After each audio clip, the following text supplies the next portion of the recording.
Hello, hello, hello, hello. Hello. Hey, how you doing, Hollie Marie? Good. How are you doing? Fuck, fantastic. Your mic sounds good. Oh, does it? Good. I think so. Don't it? It does to me. How's that sound to you, Candy? Fuck yeah, we can just start recording. Yay. A lot of times there's some technical bullshit we got to get through. Oh, And you sound I pretty never, crisp too. yeah, well, I got that gaming headphone, Oh, you that's know. true. It's like, oh, that's true. You knew that. You knew I was a serious gamer. You're a serious streamer there, from what I hear. You got them podcast. You got that podcast Oh, money. yeah, that crazy podcast money. Milton's Frozen Ketchup has really been kicking it in, and they have been helping us build our studio. And so I honestly, let's take a moment just to thank Milton's Frozen Ketchup. Hey, late night snack, what you gonna have? Milton's Frozen Ketchup. Good morning, everybody. What do you want for breakfast? Milton's Frozen Ketchup. I don't care what it is, but it's gonna taste better with. Milton's frozen ketchup. Damn, now they owe you money too. Look, look at that.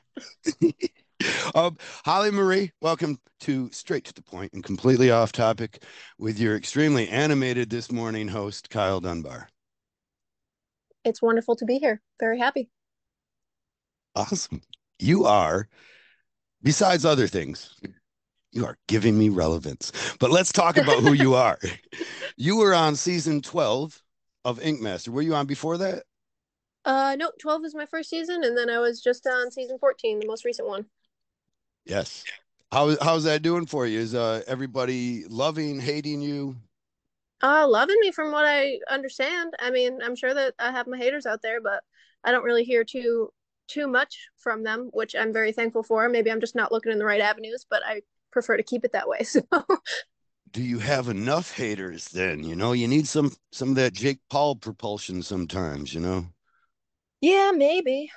I mean, yeah, I see some of them every once in a while, but I just choose to focus more on the positive than the haters. Yeah. Good on you, girl. I'm just I'm always just curious because I know I had a wonderful experience with it and people seem to like me a lot. And then I've had friends that have gone on there and I think them to be wonderful people. And then I find out that they're not liked by the populace. It's interesting, isn't it? It's very It is. interesting to see exactly how people come across or how people are perceived, and like what we see them and know of them in real life is completely Hmm. different than how the public eye actually sees them, which is very, very interesting to me. How did what did you know about that with say your contestants that you were on with? Did you feel that some people were given a bad rap, if you were, by the um perception that America has? it's very interesting. There are certain people that I've competed with before that they're wonderful people and they're seen really, really terribly. Like you said, in real life they're super cool and awesome and I love hanging out with them, and then they get a camera in their face and they just turn into an asshole and you're like, why are you doing this? Yeah. People are going to hate Honestly, you.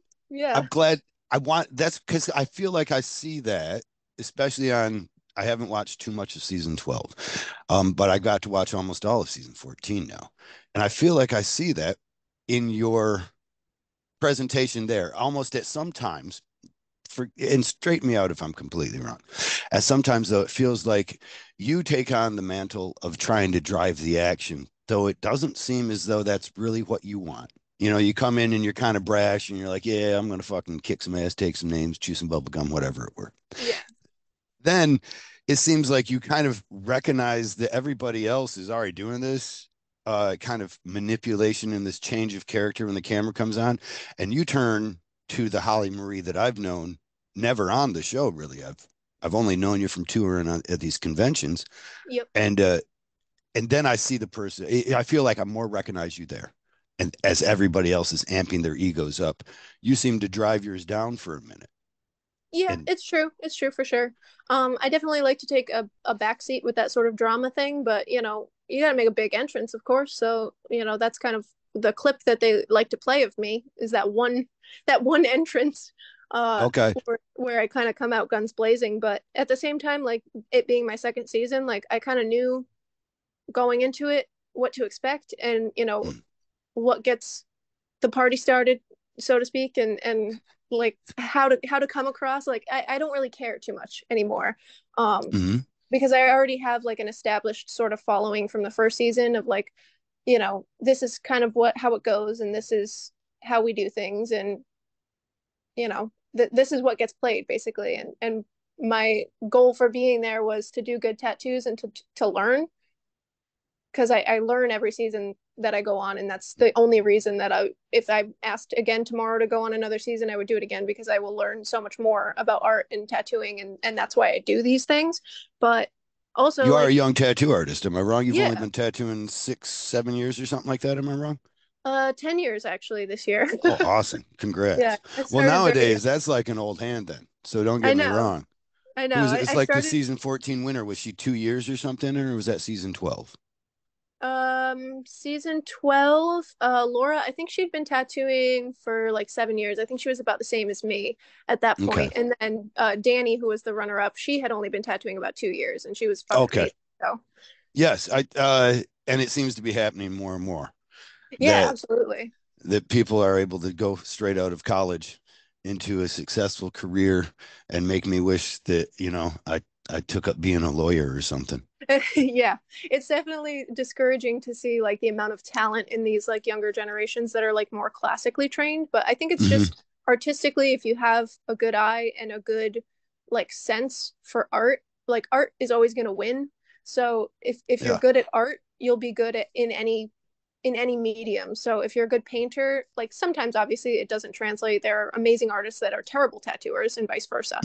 But I think if you have a good artistic eye and a good sense, if you pick up tattooing and you have a respect for it and a talent for the technique, then the tattoos are going to be good no matter how long you've been doing it. I follow. I don't think you're wrong. I can't argue. Yeah. But I would love to try. Let's see. Yeah. Who can we no. Um to me, when watching season 14, I felt like at that moment you came in, you kind of, like you said, you gave them their line. They loved it, ate it up, edited it in, used it. Yep. And then I feel like there's this part where you almost seem like your energy got sapped a little bit. And you were kind of just like the fake. I don't mean to say fakeness, Yeah. but there's a contrived part and you get to see other people doing it. And I feel like you started out in improv kind of, and then you ended up finding out, oh, they're turning this into a drama. I thought it was a comedy. Or Yeah. does that, am I wrong in reading that in you? Because I feel like you were, before they took you out, which for a piece that I thought was better than the other piece, my own Absolutely. stupid opinion. Um, but when they took you out, it seemed like you were already defeated of sorts, or your emotion was down. um yeah, for sure. So I was honestly surprised a lot of what they had edited out, in terms of like, everybody has their story and everything that Yeah. you're trying to push your own story into, you know, your character or whatever. And I had actually, I lost my dog like a week before I went away to film. And it was a nice distraction, but it was still there. So emotionally, I Right. wasn't really there anyway, if that makes Hmm. sense. No, But I it was, seemed to register then. yeah, and they didn't actually use like any of it, which is surprising because I couldn't stop myself from crying most of the scenes just because they kept bringing it up just to get Oh, me to get those tears. And I do so know. yeah, so going from the girl that doesn't cry in my first season, which I was kind of coined for saying there's no tears in tattooing, which I still think is Hmm. pretty accurate. Um, Yeah. but to go from that, they were like, oh, tell us about your dead dog and scene. And so it was like, it was very like, pushing the emotional buttons there with that, just to get me to I couldn't help it. I just lost my dog a week before I left. and Hmm. and he was my life. So going from that, it's definitely like they got what they needed out of me, and then I think they moved me along. But emotionally, I was already kind of checked out, but I was trying to keep my spirits up as much as I could. And at the point where these new these returning ink masters were actually coming back for the season, and they'd been asked to come back, and they all said yeah they would come back. I was kind of like, you know what, I don't really want to do this. I'm not really going to fight for myself. Like, if they think I should go home, I'm fine going home to my husband and actually emotionally recovering from this devastating blow that I've had in my life. So I was actually like, you know some of my friends that were still competing, like Creepy Jason, he was like, why aren't you fighting for yourself? He's like, what are you Hmm. doing? And I was sort Yeah. of like, you know what, I'm fine. Like, I am totally this is a great tattoo, and I stand by this tattoo. And I think so many people are going to be so fucking pissed off when they see that I went home as opposed to a fucked up pug tattoo, which is also kind of fucked up because I lost my pug. um Oh my God. so it I'm was kind of sorry. funny that this like fucked up, horrible Ponya Yeah, there mask were there pug were tattoo. problems with it of sorts. This was Pond's tattoo, am I wrong? Yeah. And yeah, and it was fucked up, and it should have gone home. And in my opinion, he should have gone home earlier than me in that season regardless, but you know, But it it didn't feels happen good that way. kind of going out on what you know to be a stronger piece, right? Like if Oh, there is a chance absolutely. of you coming out of the competition, then you're like, I'd rather go home when you're wrong Oh, because absolutely. otherwise I go out like, yep, I made a mistake. Fuck that. Yeah, Honestly, exactly. you're absolutely right. They seems like they pulled pieces. They really worked hard to dislike the snail with the Yeah. mohawk skull thing. It was Yeah, pretty dope. my little Snullet, yeah. And then there was something that proportions were not making sense, like the horn was coming out the side of the head or something, not in Yeah, it the was like front. one horn on the pug had come out of the front, and the other one was like coming out of like the back of his head, and like it was pretty, like, it's of course a clean tattoo because it's coming from Pon, who's a traditional tattooer, and that's all that he really does. But so of course it's going to be clean and it's going to be a Pon tattoo, but that doesn't distract from the fact that it had anatomical issues, which were brought up, Hmm. of course. But And yeah, him they and did. Gian were kind of teaming up. Do you think there's anything that they were like, well, we'd like to keep this team together I think more it was, than the girl who's yeah, emotionally checked out? most likely, yeah. And I think it was in terms of like the actual, like, let's face it, this is a TV show, and in terms of like the TV reality part of it, I think their alliance, and especially with Bob and Angel as well, like, because they had like this foursome alliance going on. Hmm. I think that alliance story wise was better than the alliance that Katie and I and Creepy had. And so I think that being a stronger alliance, that won out at the end of the day. Like, they could have gotten rid of Pon easily. They should have gotten rid of him at the what was it, the artist challenge where we had to replicate famous painters. He should have gone home for that. That fucking alien was fucking garbage. Thing was hideous. You were there to see it up close, huh? Oh He's yeah, it coming was on the show, awful. so I look forward to putting him on the hot seat about a couple things. But I do have to mention at the same time as we talk about this, kind of conspiratorial because of the drive of, and as a viewer, I see it. As a contestant, I feel I see it.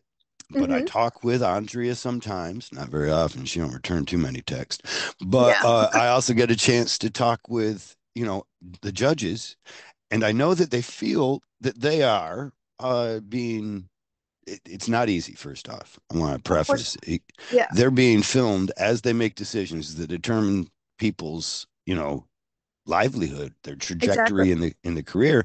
So I think especially people like Nico and well, especially Nico, take it Yeah. very seriously. Oh, I, I absolutely. I can't talk on any of the other judges. I think probably Ryan Ashley recognizes it too. Oh But yeah. also, we've been developing these characters over the time of Ink Master. Do you find like each contestant that goes on now seems to have an understanding that they need to bring a character, Yep. that the story is important, Yep. and that even if it means manufacturing that, I feel like though that kind of there's this part of the love that I have of the first few seasons, Yep. and then there's this reality that just seemed like Kardashian type reality being worked in. I don't know if that's not the right term. It's more like I don't Yes, know, the yes, but I challenge. yeah, it's more of, you know, I feel like in the first few seasons it was a lot more pure in terms of how they were doing things, or how it seemed. Of course, I was not, in those seasons, Hmm. but it seemed a bit more pure in terms of like just showcasing tattoos and tattoo art and sort of the lifestyle behind it and all of that kind of stuff and the actual drama that does go into like making good art every day. And And not it's drama cool. between tattoo artists competing. Exactly. It's more so the drama of trying to create art and competing to see who's the best artist and like the toll that that takes on an artist themselves. And I feel like Hmm. that was showcased more in the first few seasons, and then it kind of like, and I think it's as the audience and as the viewers themselves progress in the world of like knowing more about tattooing, because it was such a taboo thing when the show started. People didn't have that many tattoos, and now you can't hardly find somebody that doesn't have tattoos. So I feel Right. like that whole like mystique and lifestyle has gone away a little bit. Like a little bit of the veil of like this tattoo culture has lifted, and now they're trying to keep it um, relevant, I guess, in creating more of this sort of man-made artificial drama in terms Do of you, like making it more of a reality show competition, like people talking behind broadening each the other's base of backs. Yeah, viewers? yeah, so Right? that Am I like, they're keeping the interest going that way versus like you know keeping it like the more pure, this is good I art and do this is think, bad art. and I worry that I am in, and I'm sure that we all are in our bias tunnels of our or echo chamber of sorts.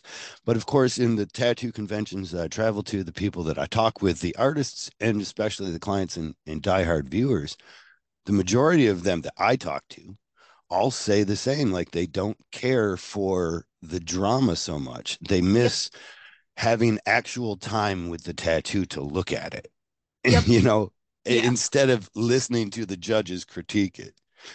Um, exactly. but I wonder if that isn't then the full demographic. Maybe they've broadened their base so much that it's better than for us as people going on and As increasing competitors, our yeah, presence to then advertise to soccer moms who don't have any tattoos in this exactly. fashion. And it sort of gives people like this, I don't know if it's a bad thing or a good thing. I haven't decided yet, but it sort of gives people this sort of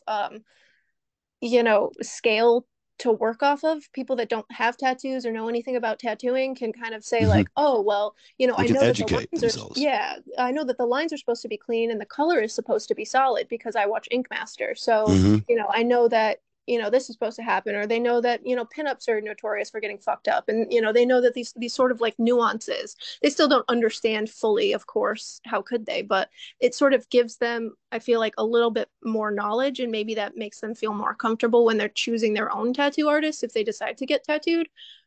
I But yeah, it's agree. definitely it's a great thing for the industry, of course. But yeah, I think there definitely needed to be a change for the show itself in order to like keep it relevant and to keep viewers and grow their whole mass of of viewers and their whole demographic, because keeping it Mm. just about the art and everything, some people do like the drama. I've heard a couple times in the many years of hearing about the show. I've only heard like 3 or 4 times that people love the drama, but most Okay. of the time it's about the art.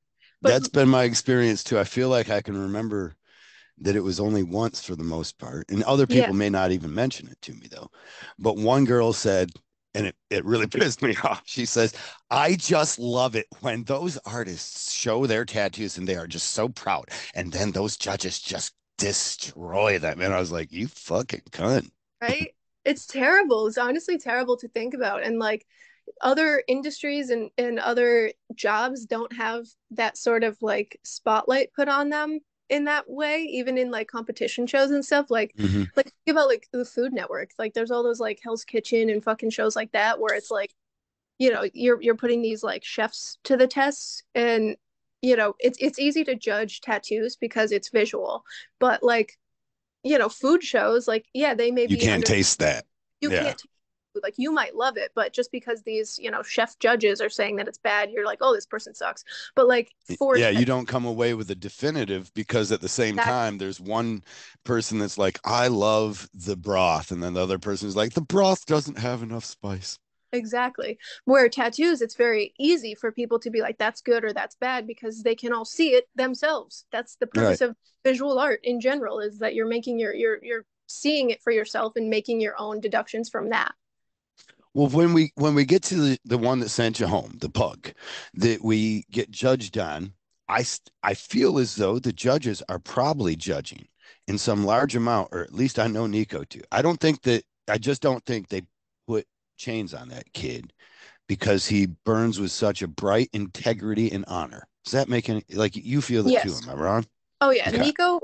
Nico and Ami were always judging from like their core as tattooers who have Ami established as themselves well. in, yeah, Nice. in this industry. They were always very much like, this is how it's done, this is good, this is bad, this is what we believe as tattooers. It was, and that's why like between the two seasons of the two panels of judges, this judging panel was absolutely phenomenal because we knew what Awesome. to expect.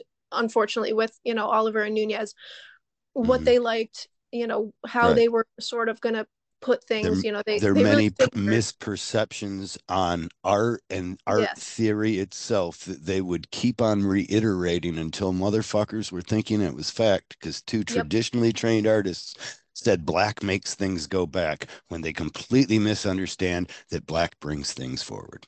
Yes. So, yes. So it was easy to sort of like play to what we knew that they liked. For Hmm. my first season, it was like, oh, I'm mostly a neo-traditional and traditional tattooer. They're gonna like my stuff, because Yeah. I do see things through that lens of like, this is what makes tattoos look like tattoos, and that's what they Yeah. were looking for. Where these judges obviously come from completely different backgrounds and completely different art forms and all like that, and I think their goal this season, which I appreciated, was that they were trying to bring more of the art versus was the it a tattoo. was it a split panel of judges with one decider then when you were judged on your final Um, it de- I I can't don't remember how they voted. I don't think it was unanimous. I feel like it went back and no, forth, I and then think there it was a was, deciding. yeah, I think it was definitely like up in the air for a little bit, and I think somebody had to change their vote, but I honestly don't even remember. I watched it when it came out, and then I haven't. Same thing with the first season. I haven't watched it since it since That it came wasn't, out. and it almost disappears in your mind as a recollection. Is that then? Yeah, like I I don't even feel care. I understand that, and that's probably a lot, really weird to people listening. Like, how do you not remember? But when you're actually in it, unless you're creating it, you're just reacting. You're not Yeah, taking a constant record of events so much. You're just reacting like you would your normal life. And when we go back and we ask people about events throughout their day, and then you compare them to actual footage and studies and stuff, they're like, wow, your recollection is wrong a lot. exactly. Yeah, people perceive what they want to perceive. So, yeah, living it is different than like looking back on it. And people are always like, "Why don't you don't watch like your seasons again?" I was like, "Why the fuck would I watch my seasons again? Like I lived it. Like I Oh don't need to yeah, see this it's shit again." painful. That's just painful. Yeah. Hmm. I'm honest with like it took a lot to watch anything after.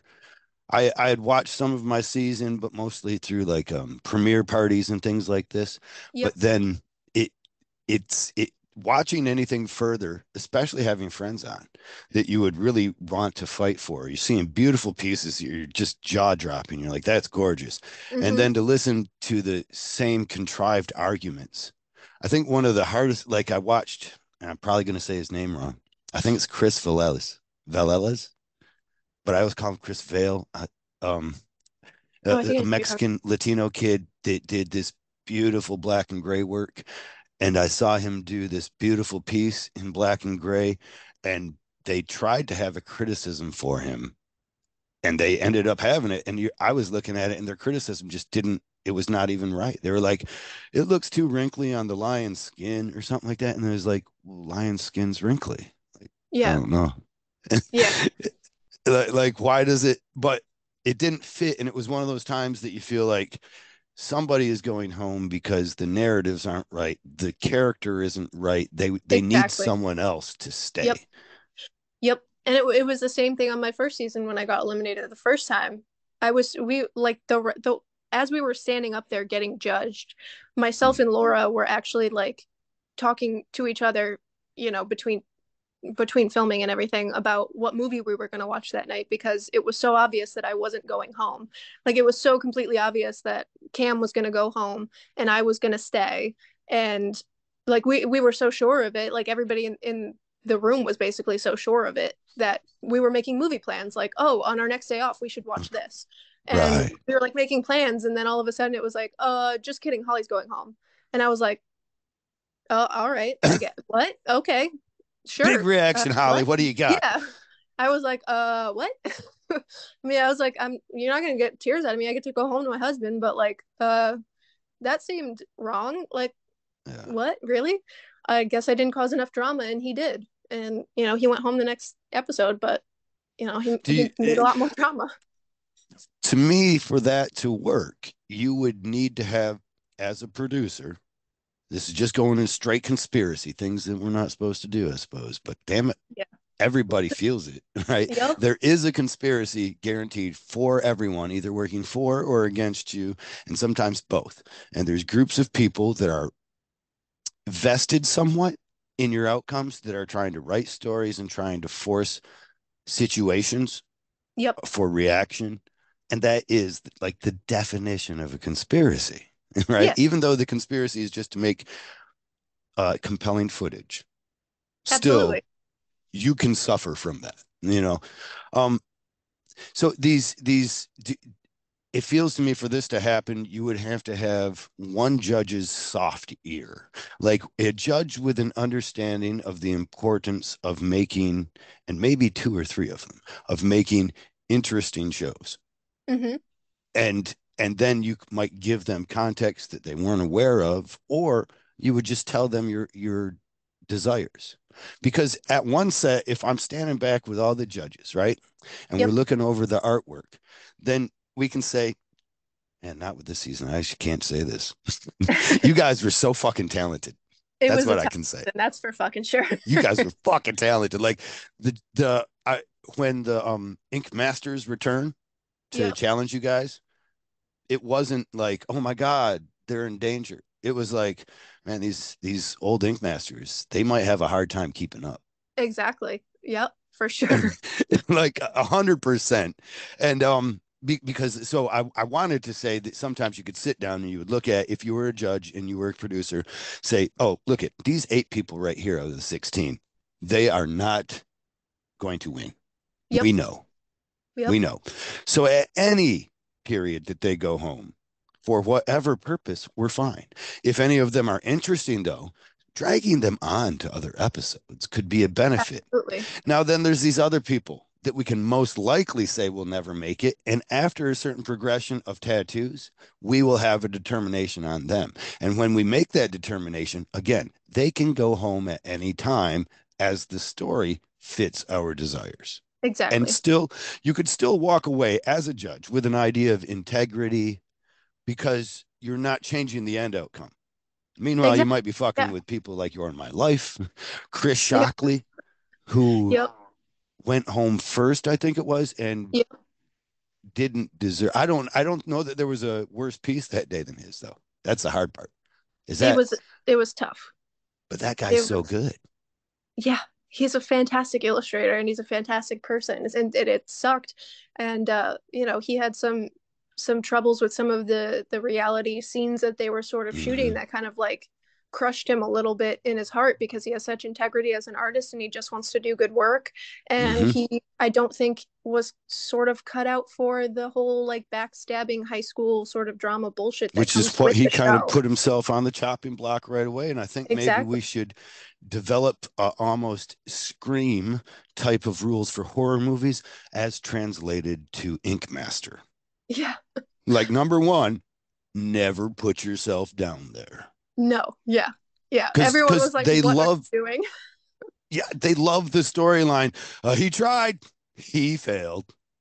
Yep. You know, they love it. Yeah. You would have to come in if you're like riding high ego. Maybe Josh Payne could do it. You know what I mean? They'd Yeah. be like, "Oh, we love this. This guy is the biggest heel ever. He's going to come in and he's going to say, I want to be down there for the. I want to go against your best. I don't give a fuck." And then he's going Yep. to turn out something. And then when he does it, he'll go around like the cock of the fucking Yep. hen house, and he'll feel so fucking awesome. He'll be strutting around upstairs, and we will film it, and we'll have gold.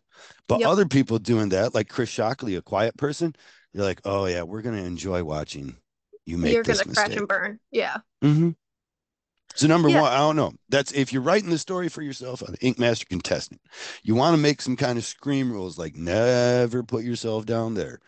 Um, never say you're not passionate about it. Oh yeah. Yeah. Don't insult everybody else in the room. Never say that out loud. What else would you add? You kind of did it like you don't insult the judges, I'm guessing. Yeah. Never insult the judges. Um, I suppose, yeah, just like no, not really no talking back. But it also We depends on the panel of judges too, because this judging panel actually like asked us for, our reactions as other tattooers on specific issues. Like if they were torn between mhm, which two pieces should go home, they would like genuinely and honestly ask us our opinion as artists, which was right. actually really awesome because, it was more so like not that they were like in charge of us or anything. It was more so like you guys are our peers and we want to hear your opinions and reactions to help Right. us, make this They decision. treated you with a lot of respect in that case. Absolutely. And it might have been just because we were, an all-star season and we had already, been through the ringer before, some of us multiple times. And, Mhm. you know, and so they kind of knew what to expect from us as artists and the sort of level of work that we already were creating. So they knew that they could trust our opinions and they wouldn't be bullshit, if that makes any sense. Yeah, no, I think it does. I believe I saw it. They didn't. I think they put some of that on film. Actually, was when they asked you guys what you thought of it, and they took Yeah. it into consideration actually, and Yeah. went on. Was there a guest judge? Were you there for any guest judges?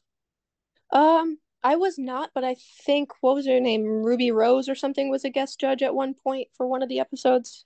I don't think I was there for that one, Okay. but I heard that she was like a guest judge, and I don't know, she has a lot of crappy tattoos, so but I don't know. Then again, so does Dave Navarro, so Yeah. apparently Isn't they're that funny when they'll have a guest judge on and you're like, why the fuck? you're not a This, tattooer. Like, what are you doing here? yes. This kind of makes us look desperate. Do we need this? Is this what Yeah, we need a baseball pitcher?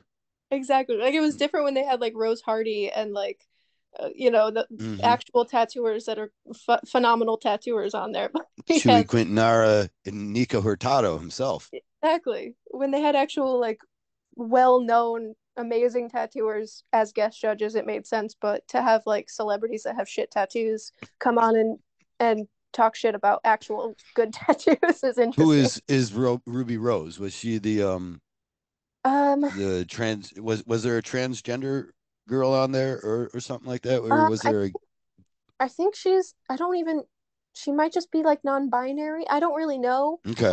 But I know that she's sort of like androgynous. Like that's how she kind of got famous. And she was on, was that Orange is the New Black? She was like one of the inmates on Orange is Okay. or something like that. Um, Yeah, I I gave think, up on Genji Cohen, whatever, whoever the author is of that, the his series. Fuck that dude and his fucking stupid. I didn't want to watch it go from what was it Weeds? I think that was what he was first in charge of. And oh the yeah. first two seasons of Weeds, I thought was awesome. And then everything after that just turned to shit. They made you hate the main character. I was like, I don't want to fall in love with one or two seasons of somebody And just then, end up. yeah, Yeah. yeah, for sure. Yeah. Yeah, Orange is the New Black. I feel like there was like 50 million seasons, and then like you needed the first two, and that was about it. Okay. See, that's the way I felt about most of us. I think a lot of these things they take time off. If you watch them in their writing, you will see that Cohen there, Genji Cohen, Kenji he will write two or three to six episodes out of a 10 to 13 series, right? Hmm. But then and they will be the plot progressors, and then there's going to be some filler episodes where people just kind of squeeze some shit in with other characters, Yep. you know, and they Yeah. don't really progress the plot. They're kind of just stalemates or whatever. Yeah. And yeah, the more now it go to season three, and you're like, he's only writing two of the episodes. It's the fucking first one and the finale, you know? Yep. drinking Mai Tais and some fucking sandals somewhere. Not even concerned about it. I need your direction, man. Maybe I'm wrong, but I feel like the same. I every time I yearn for Sirius. I guess it's a terrible thing for me. Like Handmaid's Tale turns to shit. Game of Everybody, Thrones, great, yeah. turns to shit. I got through the first like 4 seasons of Game of Thrones, and then it like gets real fucking slow for no reason, and I was like, I'm bored. I've Yeah. seen the episode, but The nothing which between episode? four, like the last episode, between Mhm. season 4 and the last episode, I could tell you nothing about it. Well, honestly, even from that, you didn't miss out on too much. That's Like what the I, last episode was, or you wouldn't have been too impressed, I guess, because the last episode was pretty, in my opinion, kind of unspectacular. They tied up some loose ends, and then they that all was gave a little laugh about citizens being able to govern themselves, and probably pissed me off a little bit, just my libertarian little ideas of the way the world could work and would be better. yep. But uh, oh, people can govern themselves. That's so foolish. Ha ha ha. And they left. Oh And that was well. yeah. That's me commenting on art. And that's not what we're here for, Holly. I'm sorry. Let's talk about you. Let's get these Redditors questions ready and let's actually destroy a few of their hopes and dreams right away. We want to Yeah. mention these ones' names. I apologize, we're not going to mention your names in this case, but Holly Marie is married, happily married. And if you were hoping he was a douchebag or something, nope. He's Nope. fucking awesome. Alex is fucking awesome. I really love that guy. We met him before you, and Yeah. we were just Yep. like, this guy's cool. And then I think through conversation, he was talking about his wife or something, and I didn't catch, like it was almost like it was, well, of course, that I'm married to Holly Marie, you know, and I didn't. And then we met you, and you were awesome too. Had no idea that you were on the Ink Mass or that you were as, what is it? Star power now that your star was burning so bright at the time. I guess it You were was me. you were down to earth, a normal person, and Yep. uh and me, it's funner to meet Ink Masters like that because if when we I wasn't watching the show, because sometimes we might see them and see them at their worst and Exactly. have a preconceived notion of that. So, anyways, sorry, Redditors, you Yep. do not have a Saturday available for dates, do you? Nope. Nope. No dating. Okay. I got me a good man. He is an awesome guy, man. He's hilarious. Yeah.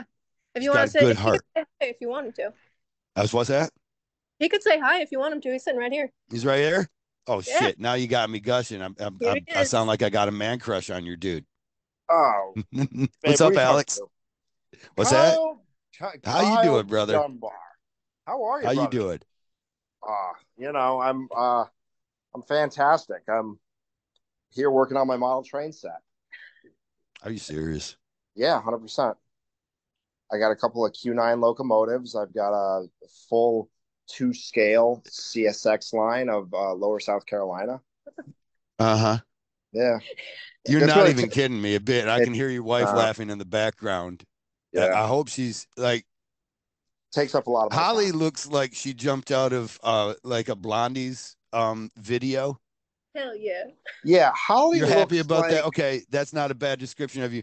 And her with this avant-garde and wild edge that she has, she and her husband are sitting at home poring over model train sets, huh?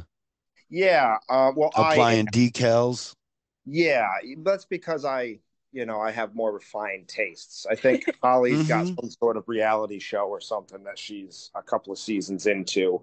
And Do you smoke a pipe? so I'm not big on the vices. Uh-huh. So no, I've got more of like I'm really into these Mexican sodas now. Uh-huh. They're Jarritos. They come in all sorts of flavors, and they're like a seltzer. So that's kind of I'll take one of those on Bougie. the rocks. Yeah, yeah. Is it like it's just water in there? So it's like bougie water? Yeah. I think it's water from the heartland of South America. So it's tasty. Is that good? Oh Is yeah, that fresh. It's is big time that for fresh. dangerous? I don't know Well, what we can trust anything anymore. I There's don't think sulfur that. in the rainwater. Oh Hmm. yeah, none of this stuff is real anymore, Kyle. You know that, and also, but I think what doesn't kill us makes us stronger. So there's that. How are That's an you though? interesting, but when you get down to it, some of this is going to kill you. What Oh, pursuit of Kyle, strength? On the pursuit of strength, then you could die very easily. How am I the doing? only thing I'm that's gonna fantastic. kill me is a rogue vehicle as I'm illegally jaywalking. That's probably the only thing that could take this old body down. You think? Okay, right on. They Yeah, ain't made a that or like a disease yet. There's not one melting in the permafrost of Alaska waiting to come down and wipe you out. You're not. that's what's gonna cure us and save us. It's something like that. Well, I'm actually, this is kind of a first for the podcast, and I'd like to ask it. My wife is interested for me to ask this because she had to go through the viewership process, right? Of like kind of behind, being the person consoling me every day and giving me strength or whatever to be like, to face the fucking assholes. What was You that? mean berating you on the little 10-minute phone calls you guys each got, you got each day and Yeah. telling you, you're the best one there, put your nose to the grindstone and take no prisoners. Well, was that you? Were you back I there, run a the tight wind ship, beneath Kyle. Hollie's wings? Oh, Yeah, yeah. I was the wind beneath her. I was the uplifting light at the end of the tunnel for Mhm. her. No, yeah, because seriously, I do know that you guys support each other. Like it's fun for a couple like my wife and myself out on the road to see other couples happy, um, supporting each other, not backbiting or whatever. Like you're like that's a great. It's cool to see that. It gives us hope. Wonderful. Oh, So from that though, being honest, what are you going through when you're talking with your wife on a daily basis? She's unloading. I got to figure that's what's happening. I'm telling my wife every day. I'm like, I might be coming home tomorrow. Holly's so probably saying similar things. What are you doing? it's nerve-wracking because all of us as I speak for devoted husbands here. Mhm. We share in the riches and the spoils, the wins and the losses. So having to hear that maybe they didn't have a critique that went the way they thought it was going to go, or there's a little bit of drama maybe with another co-star. Mhm. It's tough, and you can't do anything. As I'm Yeah. sure your lovely wife experienced. I mean, sometimes you want to say you want to be there, you want to have the physical touch, the shoulder to cry on, and say, hey, we're going to get through this. It's going to be okay. But in that moment, words are going to have to suffice. Right. So, in my infinite wisdom, I pretty much just I did like took the approach of a father and a little league coach rolled into one, and just Okay. kind of try to take the emotion out of it. You yeah, say, hey kid, after this, it don't matter what you do. We're going for ice cream. We're going for ice cream, absolutely. But right now we have a job to do. I like to use the term we yeah. because Mhm. she does all the work and she is the absolute talent. But I'm there. I'm there carrying stuff and Working behind the scenes, spinning the yeah, cranks, turning the yeah, shafts. yeah, lubing the shafts and stuff like that. Eh, Yeah. It was actually not we're going for ice cream. It was you got to work right now, and then when you get home, we'll go to Puerto Rico. We'll take a nice vacation. Well, that was the last one, but Yeah. the first one was we were both so I don't know. I think that uh-huh. Where'd you take the her? Outback Steakhouse after the first one, but the Yeah, second I one we figured went. She took me to Puerto Rico, yeah. so I was like, I need a Awesome. vacation. You're coming with me, obviously. but yeah, I think it's just you know, we both saw as probably you and your wife saw the what this could do, what this platform and what this show and what this experience could bring to our family. And that Mm. outweighed any sort of momentary emotional struggle or any, in the moment, I think we all feel maybe like things weren't put in the best light. But at the end of it all, I think we get to travel now. Yeah. Hmm. And she is just She's done just so much with it, and I couldn't be prouder. But yeah, I was probably terrible on those phone calls, those late at night, because as you know, it's the time difference. So when you're done shooting, the call comes in at, what time did they let you guys off? Sometimes it was midnight. Yeah, Well, it for was. us, we were in the same time zone, Well, we so were we were too, but kind it of was lucky still, like that. yeah, it was Oh, still okay.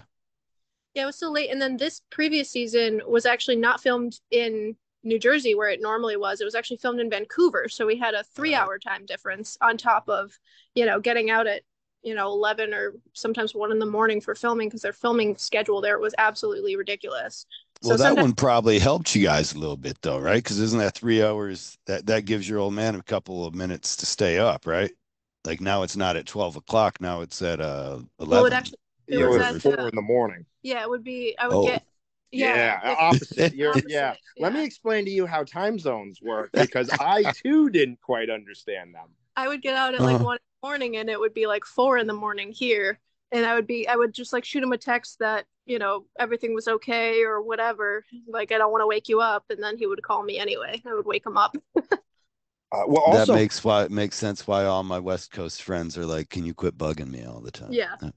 Kyle, when you went through the ringer, it was also, I think there was a little bit of a technology disadvantage because now we're in the digital age where there's FaceTime and all that kind of Right. stuff. And I'm sure you just had a landline you were calling or writing, you were penning some sort of letter back home to your wife to let her. Yeah, it There was. was Yeah. there were ways to FaceTime.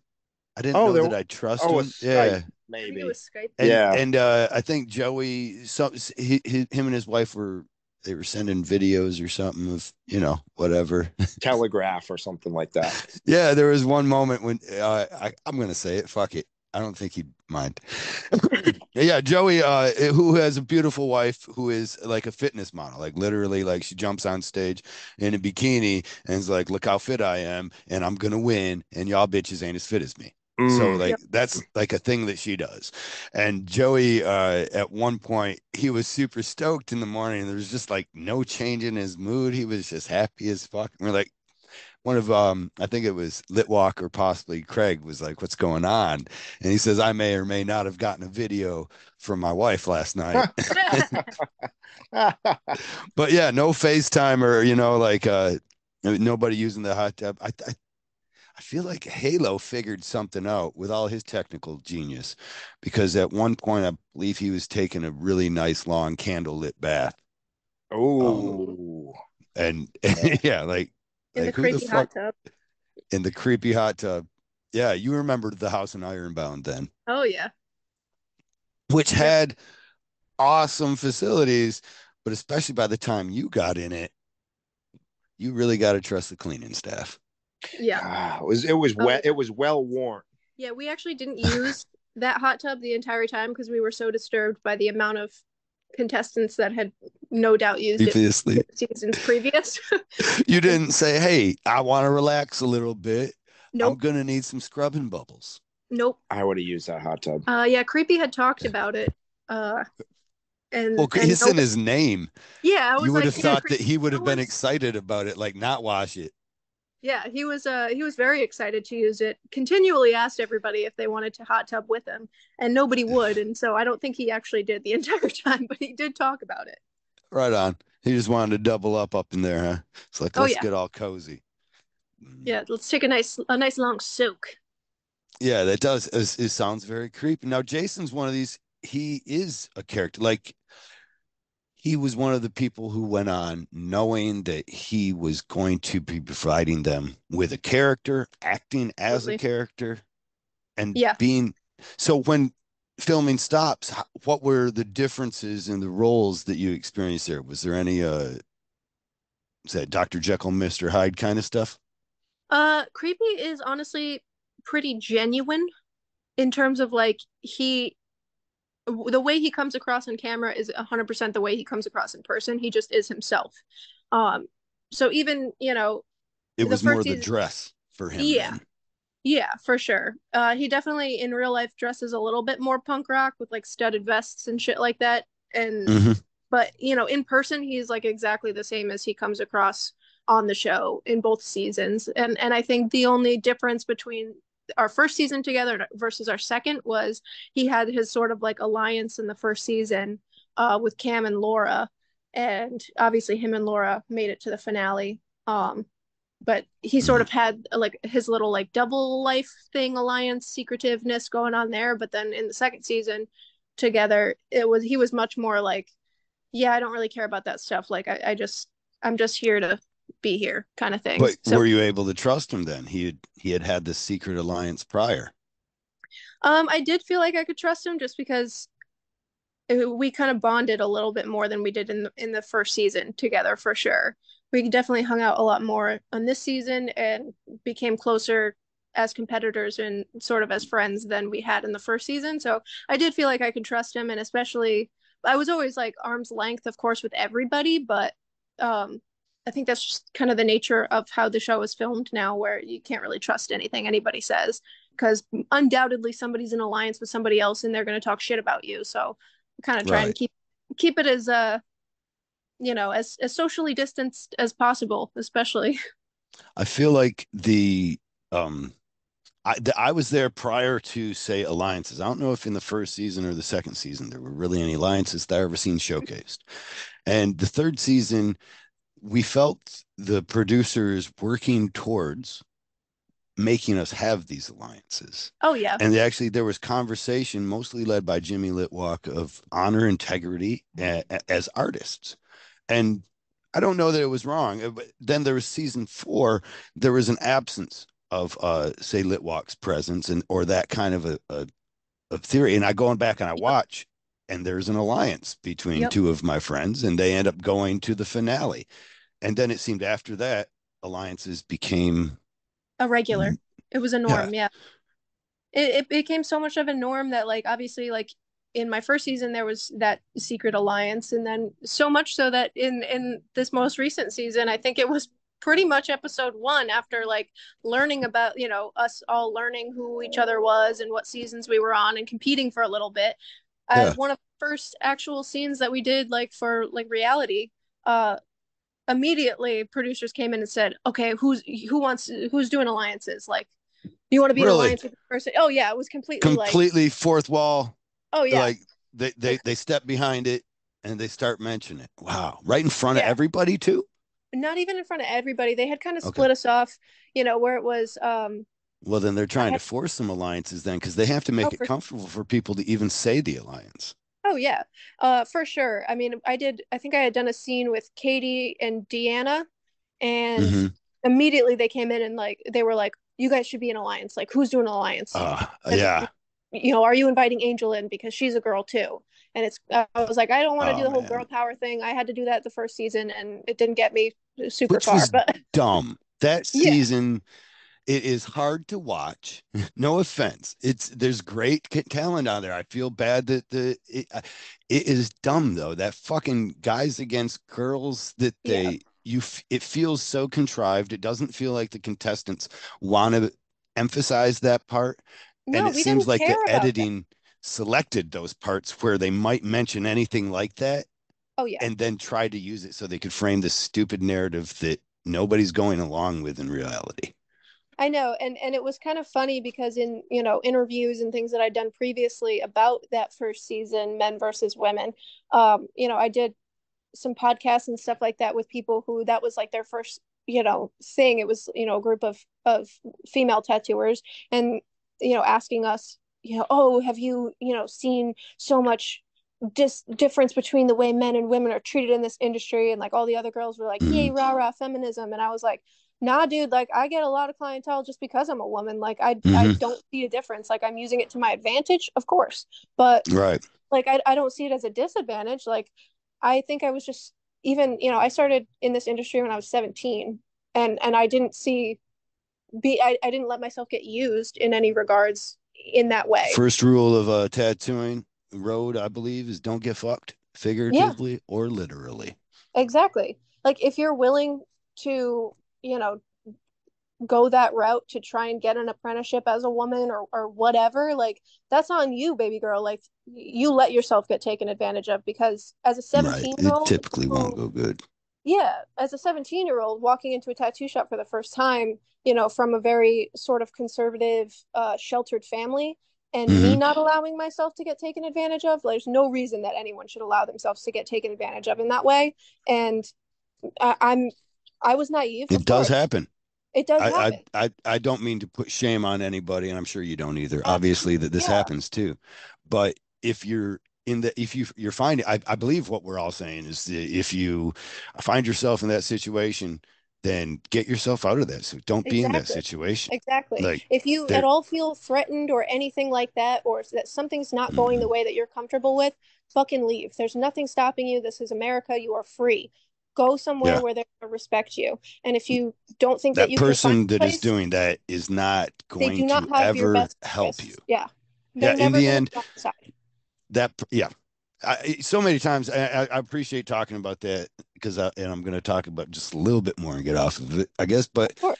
young girls, especially even with their fathers, will sometimes come up to me wanting to be in the industry, inspired because of what possibly they saw on the show, Yep. and they'll ask me questions of it, and I'll tell the father as much as I can. I'll tell the young girl, as matter of factly as I can, that that is the first rule. Don't get fucked, and I mean figuratively and literally, and I'll tell their fathers more easily actually. I have to dance around this depending on age, obviously, but I have to say you have to watch out for yourself.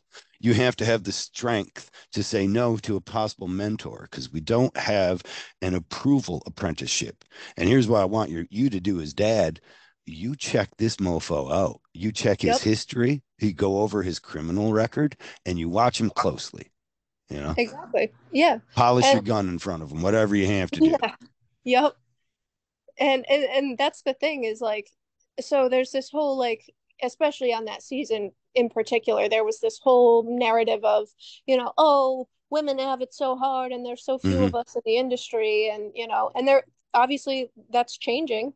We had Yeah, so many I talented remember women on the my season. wife's been tattooing for as long almost as we've been together, which is over 20 years. And there was a Yeah. time when people would see her drawing their tattoo as she's getting ready to do it. And they'd be like, so when he gets done with his tattoo, he's going to do mine. And she'd be like, no, I'm Yep. doing it. Yeah. And there were hard times. Some people even walked away. Oh But yeah, I've had that happen before as well. okay, you have Yeah. you have experienced that. Even Oh yeah. I'm figuring that in this new age that it didn't occur as often. Was this earlier on, or is it still Oh yeah. happen? It doesn't happen anymore, and I think reputation like precedes me in most of that regard, where like if people are coming to me now, and even after the first season, like they knew they were coming for me. They it wasn't anything to do with like, I don't really take walk-ins anymore, so it was never like a surprise to them. Like they knew that they were booking with me.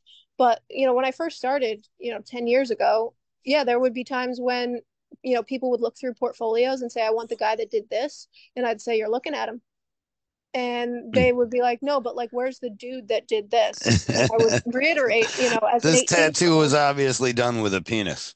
yeah, I needed a penis to do this. This is clearly there's sperm involved here. And yeah, they wouldn't believe me, and they'd want a guy to do it. Um, That did you see that shift throughout your I know people come to you now and they're booking you up, but did you see that shift prior to Ink Master? That the general population, especially in my opinion, after Kat Von D, oh started yeah, to be like, nope, girls tattooing is just fine. If they have hands, they can tattoo. exactly. And I did see a shift, and I think for myself, it was more so with the confidence of the more tattoos I did. Obviously, I kind of Mhm. gained that confidence in being like, no, I did this, and if you want to get tattooed like this, you'll get tattooed by me. Yeah. And there was that sort of shift, and also like it is a bit unnerving, I can see, as a client that doesn't have tattoos or many tattoos, coming in and seeing this like 18-year-old girl that's like, oh yeah, sit down, like I look like I've been tattooing for 20 minutes, but Right. you I picked my wonder if there weren't brow. wasn't Yeah, an so amount of that even prior that wasn't so much about you being a girl, was the it was more combination so of an the age, young. yeah, me being a Yeah. young girl in a tattoo shop because I was young, um and I looked young. So it was sort of I think it was more so like an age thing than Hmm. specifically a gender thing, but I think they sort of played hand in hand. But there was But then definitely Ink a shift. Master's run. Yeah. I'm sorry, but Ink Oh, it's Master is okay. running this narrative and happy to run it at this point. I'm thinking that they were making a push since prior to Ryan Ashley to have a larger female viewership. Oh, Um, absolutely. And and we especially felt. like Mhm. women get more tattoos than men now. So why wouldn't you try to market to the female Mhm. demographic? You know that more women are getting tattooed than men most of the time, and that's just like an actual statistic. That's just a fact. Yeah, Um, Lyle Tuttle talked about the boom of tattooing occurred when women started to burn their bras in Haight yep, Ashbury. He was out there in San Francisco. And if you think about it, just by numbers, if only men got tattooed at one point, and then it opened up to women as well, that's such a huge increase in numbers. yep, You just doubled your population of prospective clients and tattoo wearers. yep. And that's the thing is so I don't I don't see it so much so as like a like boo-hoo women don't get treated as well and whatever. So it was a tough narrative to follow for me, especially because like where yes, I was, you know, on my first season. Luckily, I was working and I still am working at a shop that is owned by a woman and run by a woman. But like I've Cool. been in only shops before that were just men. I was the only girl ever in a Mhm. shop, and I was used to that. So I was kind of like used to dudes, and I'm used to like that sort of like blue collar way that you talk about. You know, you fuck with your coworkers and like you talk shit, and that's kind of the way it is. And like then Yeah. to go to this like super sensitive like feminist like you can't say that about me, I have feelings, like I didn't vibe with the other girls on the Uh, women's team in that season because of that. And luckily a lot of those scenes where I was like, you know, talking shit to my teammates and in some instances making them cry was cut really? out. Oh yeah. Oh, uh I haven't gotten to, or it was cut out when you made somebody cry. I in the first episode, actually, thankfully the men's team was on the bottom because if the women's team had gone to the bottom the first episode, I would have been the bitch of the season because I made Janelle cry Somebody because trying to I remember. to pack her bag. She didn't have what it took. Okay. She was crying about me not treating her right or Mm, having to redo the tattoo parts of the tattoo that she tattooed because we had to do a collaboration. And I was like, yeah, you fucked it up, so I had to fix it. Like, I'm not right. on fucked up lines, and I'm not fucking, this Yeah. is how How do I not address this? yeah, I'm This not is gonna why let we're this on a team. go. Yeah. If you can't handle that, then you should probably leave because what do you think this competition is? And that sort of like fucking around with my coworkers and like that blue collar mentality of like, yo, if you can't handle this, like get the fuck out. What are you doing here? It wasn't it wasn't appreciated amongst the girls. Hmm. I follow. And then but they're trying to put on this affront or this idea that everybody is going to easily walk into, okay, it's a battle of the sexes. We hate you Yep. guys. You guys hate us. And let's fight. Yeah. When in Almost reality, against what females have strived for. Am I wrong? Or that women striving to be treated equally? equally, The not like battle of we're sexes ideas doesn't show equality. It begins to try to show a superiority. yes, absolutely. And it divides us even further where instead of just being like, yeah, women can tattoo just as well as men Hmm. and, in many instances better sometimes, it doesn't matter what gender we are. It then puts that emphasis on like we're separate and we don't want to be treated equal. We want to prove that we're better. Yeah, that whole Yeah. superiority thing when And what if do we imagine then? It's easy for me in my conspiratorial mind to imagine then that they had contrived, or at least the idea that a woman had to win that season. oh yeah, for sure. If a woman didn't win that season, uh, people would have been up in arms. Could you imagine if a woman It didn't win Battle of the Sexes? it does seem I hadn't thought about it prior to that, but it seems like you're really doing a disservice if a male wins because I mean, or at least to your own narrative that you've been running the whole time, Yep. and that women have been unequally and unfairly treated in this, and then a woman loses to a man, and then you're almost saying, well, I guess they kind of, they always They're kind sucked. of, yeah, they sucked, so they deserved it. Yeah, exactly. So yeah, a woman had to win, and that's why Creepy was third place, and then Danny and Laura were the top two. It was going to be a woman. So Mhm. at that point, it didn't matter. A woman And had they already had to won. have a man to beat. Am I Yes, wrong as well? It might have exactly. only been better, I guess, if there were two men to beat. Yeah, But that would have been that would have been the real thing. then you would like know where to put your odds on. Does Vegas carry odds on this? Yeah, right. I Um, wonder. I might but yeah, start betting.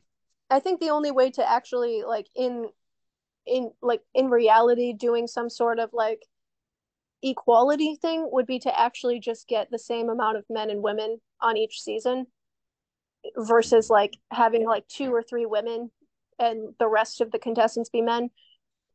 Where Oh, so yeah. yeah, It so make it's it not about them fighting, but just have equal equal. representation Yeah, on your own damn show, you fucking stupid contrived show. It's crazy exactly, that you would try and suggest something is wrong in the industry that has been running fine without you when you actually have been giving us the perception of that by yep, your own casting. exactly. You are the ones that have been giving the win to men for Mhm. seasons. Sarah Miller should Yeah. have won season two, not Steve Teft. Oh, In you know my what? I wanted to get to that too, because you know what? Not that you don't know, but you're in Yeah, Connecticut as well. absolutely, right down How the street close from Mr. does Teft. you're that close? We are like 3 blocks from each other. Did you open up before him or after him? Who's the So bad guy here? so the shop that I work at Mhm. now is actually the shop that Steve Teft did his apprenticeship at way back in the day. So So Steve's the bad guy. Steve went went on Ink Master and won, and then Mhm. he actually tried to close down the shop that he had worked for and learned at by stealing all of the artists and opening his own shop with his Ink Master money. But it didn't work. Obviously, the shop is still open, alive and well, and thriving. My eyes are wide. Yep. that's Um, so that's the tried and true story of the scoundrel inside of our industry. You work for somebody for several years, you get into your own clientele, and and then then you you try to open up leave. across the street. And Yep. my former, like, the person who told me about it was a guy who was hiring me at the time, and he was like, that shit ain't happening. uh like, he was basically letting me know that there would be bikers coming to beat my ass or break my hands. Yeah. If you tried Right. to, yeah, the American But dream. he also said the idea then would be, he's like, I know these kids plan. Come to work for me, build up your clientele, open up a shop halfway across, close down an hour later, open an hour earlier. Yep. And he said, I don't feel like waking up that early. So fuck you. Listen, it Yeah, ain't exactly. happening. Things were done a little bit different, but that's what how shit goes now. Everybody that's a year out of their apprenticeship is opening their own like private studios and books closed and shit like that. Well, if they're closing their books, more power to them. Even if they're not, probably more power to them. I like the dirt somehow in this industry still, you know? Yeah, I Does that do. make like there's always been this grimy appeal to it, and it's really varnished nowadays and pretty clean. It is. And It definitely is. I do miss the grit of it a little. I do miss the, sort of mhm. scary aspects of being a tattoo artist and yeah, I miss the And grit. the humor I find still funny. So I continually, if somebody introduced me to their apprentice, I might like be like, oh, turn around for a second, to the person, be like, what do you mean? Just be like, I'm just checking to see if she's got a hole there yet. I don't know if you're going to get a knife in the back. This is your apprentice, huh? That's great. Yep. Or, I like to act like I don't want to treat apprentice like humans anymore because now they want my job. They're like, hey, this is my apprentice. I'm like, oh, right on. You went from being a human to a piece of shit. You want my job, huh? You want me to teach you how to fish a fishing hole too? Yep. You can just be across the fucking river from me, wave at me, and take all Exactly. my fish. Yep. Oh, ha Uh, ha, Kyle. Just because I am willing to do the hard work at half the price doesn't mean that you should feel threatened. Exactly. Anyways, I'm getting off my, but that's to me, that's a humor that has to stay, like, because that's part of tattooing. It has been. And I don't know, now Steve's on the scoundrel end of it, kind of. I mean, aside from being ripped off, taking the taking the artists of another shop is Yeah, considered low. it's a little grimy for sure. He also tried to steal our website and link it to like porn website or something too. This was before I Well, worked that there. would just help you guys get I know, traffic. right? That was foolish.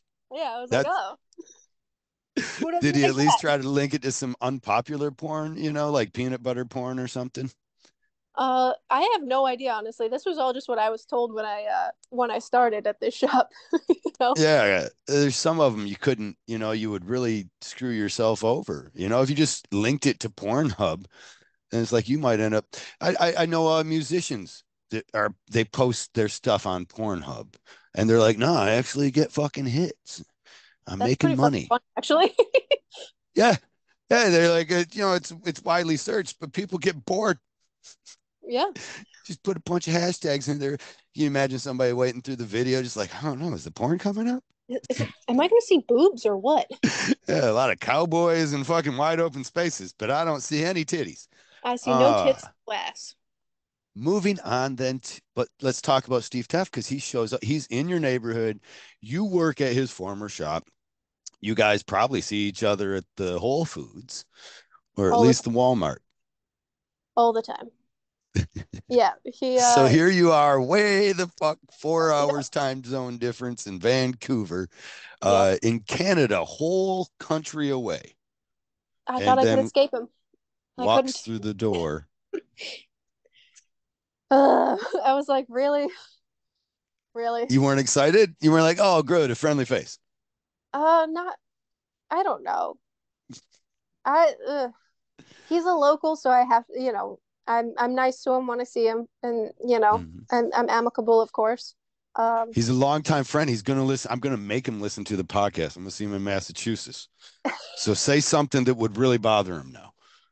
uh, he says playa Or don't. way too much, way too much. Oh, He calls he does everybody say playa. play, doesn't he? Too much playa. Nobody's a playa. Right Um, on. yeah, it was. I was like, really? I had to come all the way to Vancouver to get away from you, and here you are. So was that part of, did that take any window to your sales too, honestly? Or No, not at all. uh, Actually, I was not threatened too much.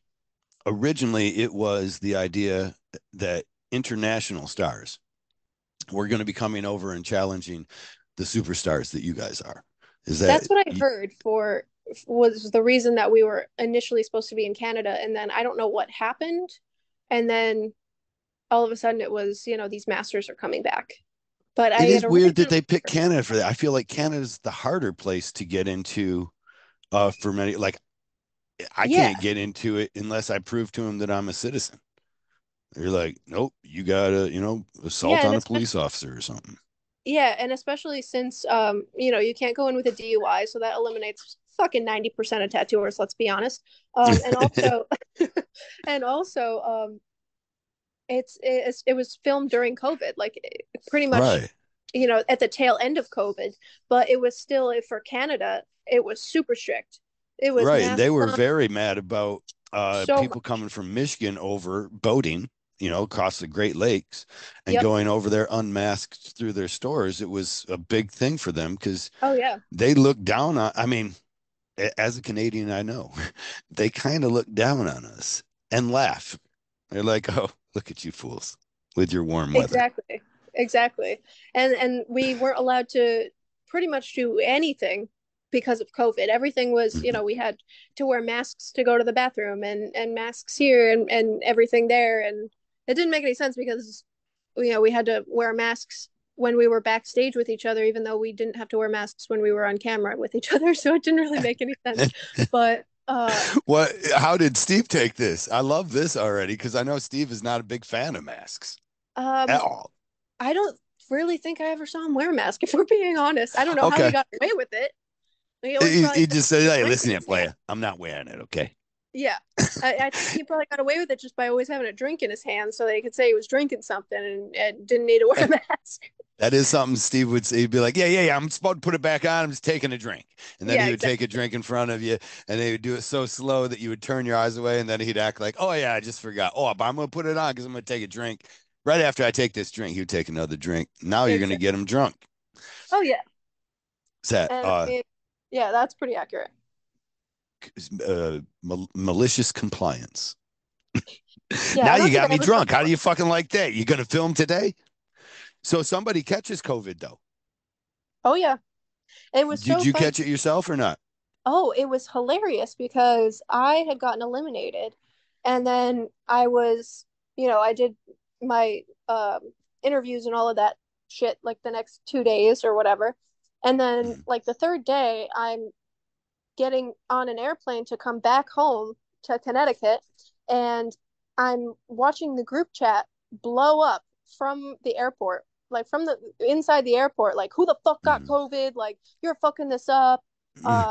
X, Y, and Z. So Katie had gotten COVID. Oh. And they're And yelling at her? well, they were trying to figure out who it was because they had quarantined everybody to their separate hotel rooms because Right. we were staying at a hotel because they didn't have a loft for us to stay in, of course. So we were quarantined to like they were all quarantined to their individual rooms.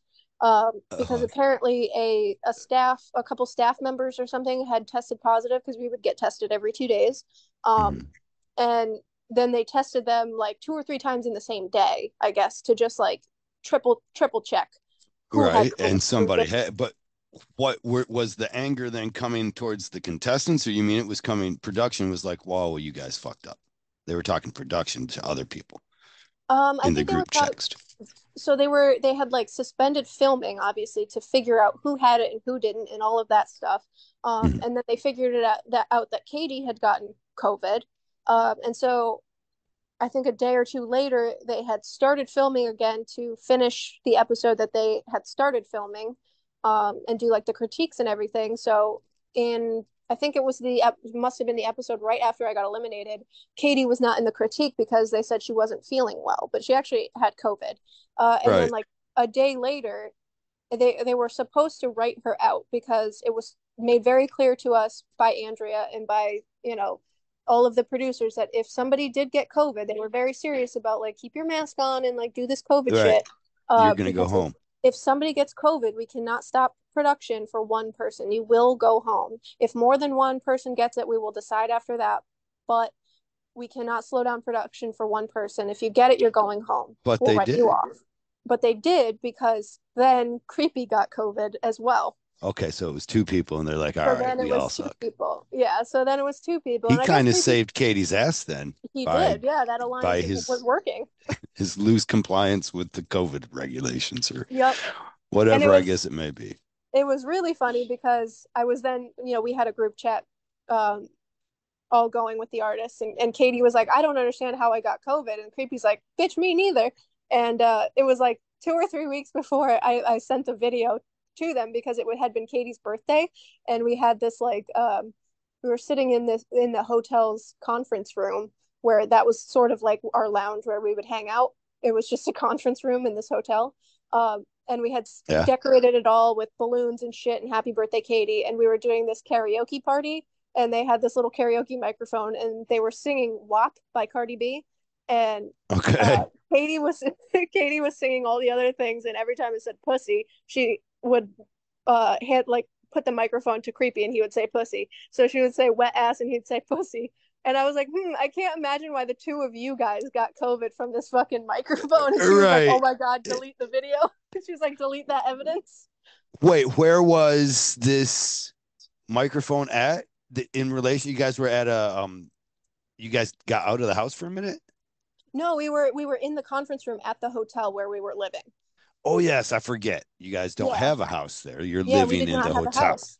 Yeah, so we had this hotel and we all had our own rooms, but then, that's very lonely to just sit in your own room all day. So they had this Yeah. conference room for us to like hang out in and they had like a TV that we could play like YouTube videos or whatever on.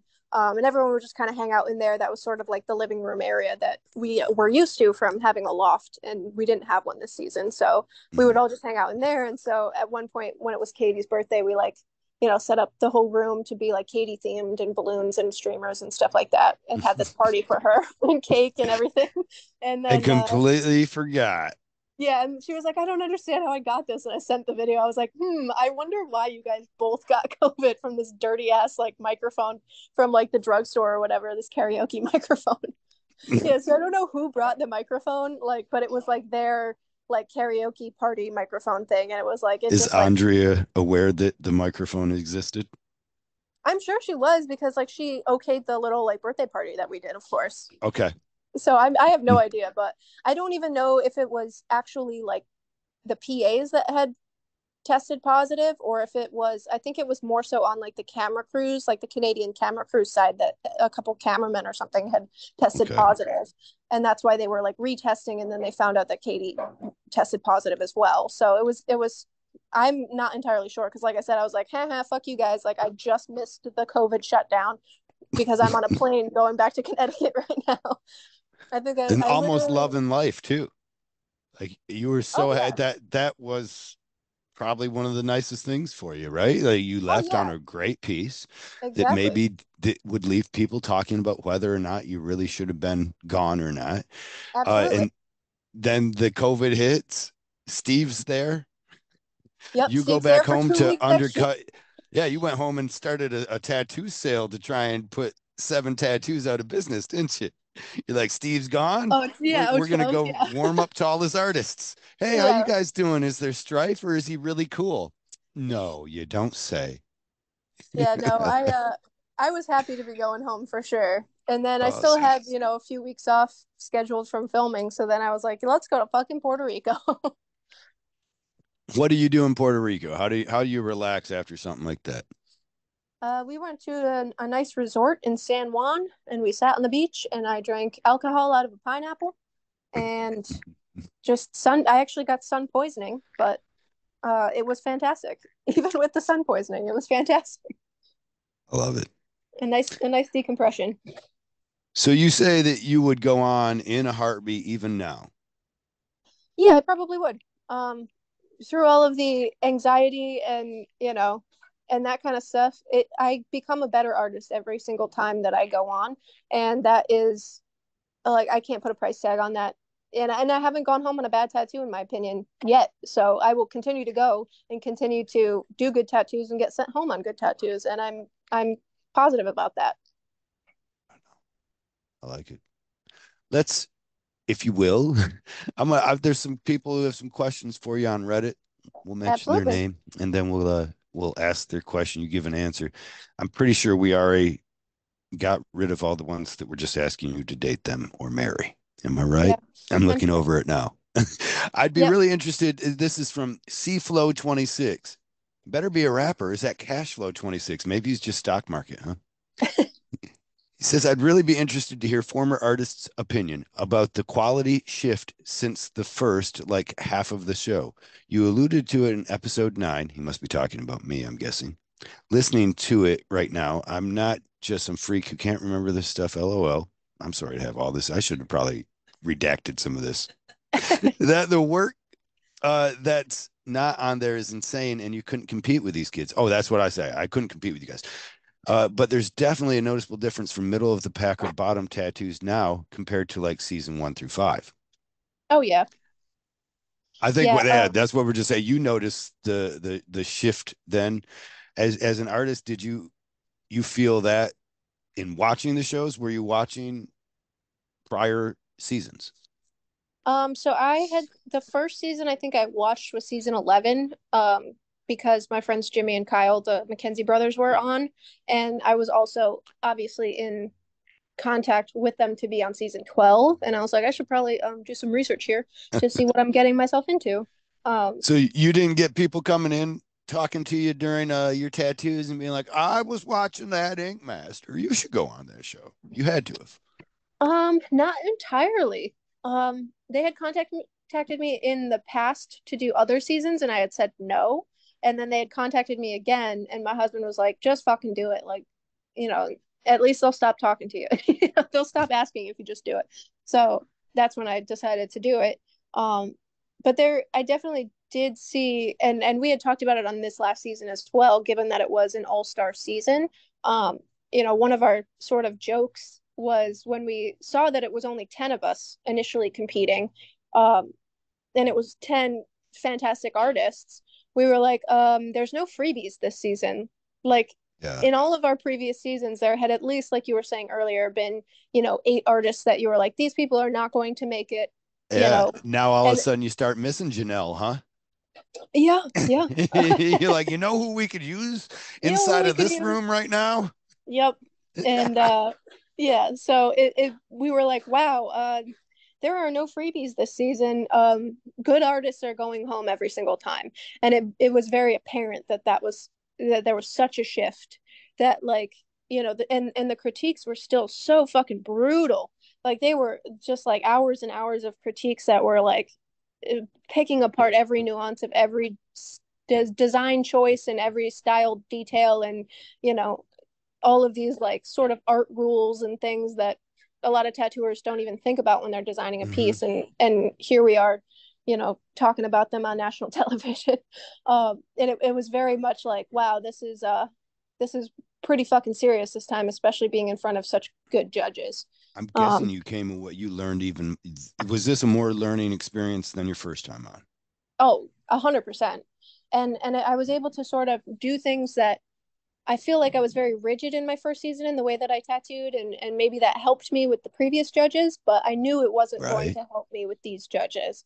And I think the critiques were pretty apparent about that. Um, so it definitely, like, I was able to change a lot of my own personal style and kind of branch out and feel a little bit more free in the way that I design, and the way that I do my art, you know? And I think that was above above all, from everything that I learned from this season, that was the biggest takeaway for me, was being able to produce things like my snullet, my snail with the mullet. Hmm. That was like my all-time favorite piece that I got to do. That and the mushroom And lady that's the was, one you go home on. yeah, and that's the one I went home on, and I was like, you know what, honestly, this is a peak for me, and if that means Yeah. I go home on it, like, I'm totally fine to go home on this, like. Elated and ready to sit on Oh Puerto yeah, Rico sit in drinking Puerto Mai Rico Tais. and draw some more weird shit, like snails with different hairstyles. You know what I mean? Like, Have you um, already made a page of flash of the Snullets? I actually haven't, and I really should, but I did do like a At bunch least of a like, t-shirt. yeah, I did do some like capybara art, because apparently I'm just the capybara queen, so everything I do is capybara related now. Okay. Well, one thing that also now I think about, if you do a t-shirt, Ink Master could go after you for trying to make money off that. Am I wrong? Or do we still license some of the art? I know they own it. Like they made a coloring book of all of our art at one point. Um, Um, it's theirs. I mean, I think if I do like different versions of the pieces that I did, which I would do anyway, because I don't Yeah. necessarily like doing the same thing over and over again.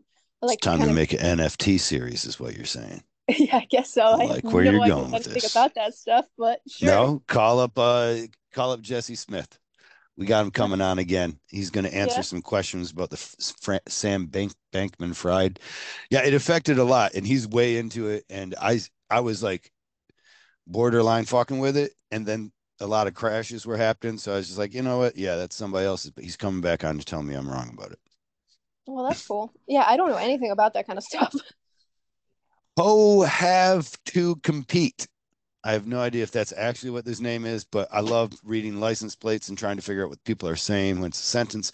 This Yep. is capital HOH. So maybe it's a homeowner's something. No. Anyways, and then VETOCOMP, like comp. Ho have computer. I don't know. Anyways, they want to know just any funny behind the scenes stuff that didn't make the air that you would like to have them know. Um, Funny behind the scenes stuff. There's actually been a lot of stuff. One of my favorite things from season 12 actually was, there was an episode where I think it might have been the episode I go home on actually.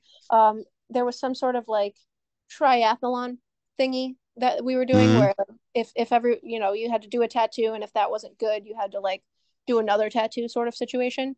um Okay. and the Mm. only person that passed on their first tattoo was Creepy, so he was the only one that didn't have to tattoo the next day. And he was like, God, this fucking sucks, like I'm gonna be all by myself, like not working. He's like, I would rather tattoo. um he's like, what am I going to do all day? I don't have anybody to like dick around with. Everybody else is tattooing to try and save their lives. And he's like, here I am by myself. He's like, can I, he asked, he asked Andrea and the rest of the camera crew if he could borrow one camera and one producer for the day and do like a Creepy's day off sort of Oh, situation. nice.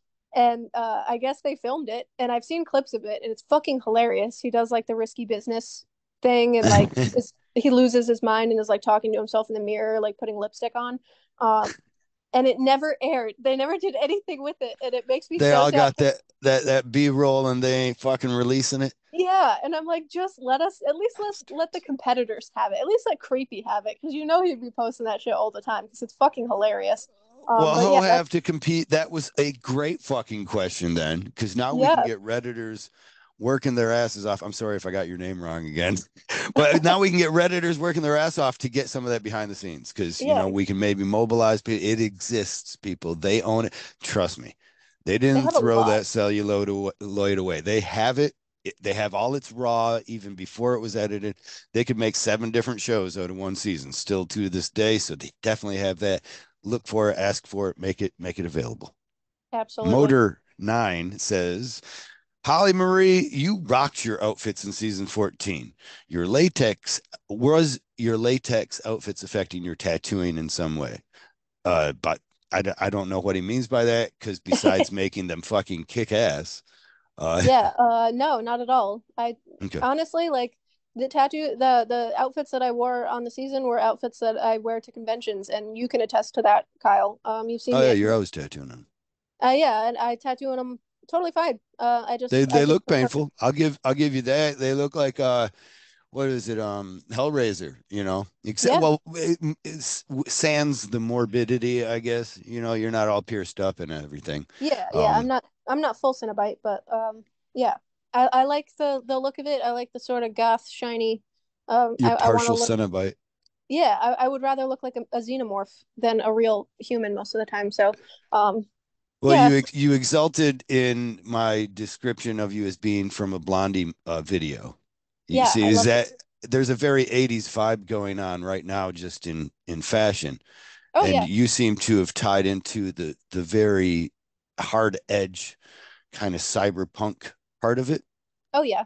I've always been super big into like fashion and things like that. Even from the time I was a young teenager, fashion has always been a big deal in my life, and I like to look like the main character. I don't like to be normal most of the time. Never Nice. have. Uh, I used to wear like corsets and tutus to school and shit like that. I was a fucking weirdo. Oh, that Um, makes everybody happy. Teachers yeah, loved you. yeah. Makes all But your friends too on the fucking cheerleading squad so excited. yeah, it was yeah, I was definitely a weirdo for sure. I scared most of the people away, but I've always been super big into that, and I I like to change my look a lot. I'm very much a I have like a wanderlust about me in every aspect of my life, and that includes like Mhm. physical appearance. So I change my hair constantly, and I change my clothing and my style constantly. Um, change my Then are you furniture all the change your time. furniture? Yeah. You rearrange it too, or Oh yeah. I'm 100% like that's why I travel so much is because it kind of puts it at bay, like where I feel like I Mhm. come home to my house or my wardrobe or whatever, and I'm like, this is fine, everything's fine because I've had so much difference the last like, Right? couple days or whatever. But It's for the nice to most have part, some back to normal. yeah, that's kind of the norm. But definitely in terms of fashion, like I love to be onto shit people haven't seen before, and I'm starting to see a lot more, especially like at Philly just a couple weeks ago when we were there. Um, and there's a lot more girls wearing latex pants, and I was not into it. Honestly, that's my thing. This is now to change. You have to reinvent again. I know. I'm like, well, I'm just gonna have to go more then. I'm just gonna have to be full head to toe like gimp outfit then. If you're gonna try and outdo me with my latex pants, this is my thing. So, yeah, I like styles that are kind of weird, and I like meshing things that don't normally go together, like you know, super 80s white trash hair with you know, with Hellraiser outfits, All right. looking like I came out of an H.R. Geiger museum. But Where so I like that Mortar kind. Nine, who is the redder who has that, is excited, and he doesn't want you to stop. He's probably excited to see you reinvent now that you've seen too much latex into whatever you're going to be. Yeah, true. But I mean, Man, he could didn't always subscribe. subscribe. What, you got a fans only? Oh yeah, I got OnlyFans. Yeah, sub to that shit. Oh, You'll see a lot well, more of it. let's while we're at it, let's plug some plugs. We'll get it at the end there too, and we'll probably keep some stuff and some links. But what are your handles for your Instagram, Facebook, and stuff like that? And then you might as well plug the OnlyFans. Yeah, my Instagram is Hollie Marie Art. Holly with an I, of course. People like to spell my name wrong all the time. But pretty much my handle is the same on everything. It's just Hollie Marie Art on Twitter and shit like that. And then I think my OnlyFans is just Holly underscore Marie. Um, but yeah, And that's where we can catch you farting in jars and all that good stuff, huh? yeah, I don't judge. Dirty girl, dirty. I don't fucking judge. If you make some money, Pays Hissy my Fit mortgage. 64. He asks, any of them actually, what would you change about the show to make it better? Any or all of them, actually. I don't even know what that means. Sorry. Like any or all But seasons. any or all of whatever you would change to make that show better, what would you do? Um, You're Andrea for a day. Honestly, I don't know. For being on the show twice, I still don't know much about the industry of filmmaking and producing and things like that. I don't really know what sells, but Well, what I would make you happier to see in the show then? You know what I mean? yeah, I mean, Just from your standpoint. I suppose just more of the actual tattooing process, more of the humor behind it, because like I feel like Mhm. they cut out any sort of those the fun aspects of like being a client and getting tattooed for me anyway is like going and hanging out with your artist for an extended period of time and like me especially my clientele come to me because they like the humor. I like to joke around with people. I like that kind of stuff. I like you know like I said, like the blue collar aspect of like fucking with my coworkers, making my clients laugh. Mhm. And I feel like they cut a lot of that sort of banter out of Yeah. the tattooing portion, which I think like there's so much of it. And then I'm like, oh, they'll definitely use this. Like we're making gold here. And they cut it all out. They want it Like to be super, Jason's super B-roll. exactly. They want it to be Uh, super, super fucking serious and like intense. And like I feel like I people would enjoy the humor more. Like that's what I I'm like to there watch. with you. I think Like, that they're missing out on some of their gold. I don't know what their Nielsen's are, and maybe they're getting this broader base. But I myself, yeah. I would change one thing. I would go back to canned reactions, and you probably don't know, or maybe I don't know how they change these reactions, but they've definitely given you guys more time with it. So like judges Joel Madden or Navarro for season 12 will Hmm. say blah blah blah. Today's thing is we're all fucking tattooing with beats. We're gonna use beats to make ink, and we're gonna be Yep. tattooing with it. That's what we're doing. And then you guys all look at each other for like an extended period of time, and you're like, "Oh Yep. my God, beats! Beats are what my grandmother used to make on Saturdays." Yeah. Like you guys have so much time. It seems like for reactions now, Oh yeah. which it feels like it makes you guys, or it gives me a feeling of fakeness. Like you're sometimes they're using edits that you're like completely it's obvious that was completely contrived. Yep. It's not necessarily really what somebody feels about it. Of course you're not scared to do oh my God, it's precision day. Oh my God, I literally just wet myself. Yeah. I'm so scared of doing a precise tattoo. I didn't show up to Ink Masters for this. Yeah, Like all the exactly.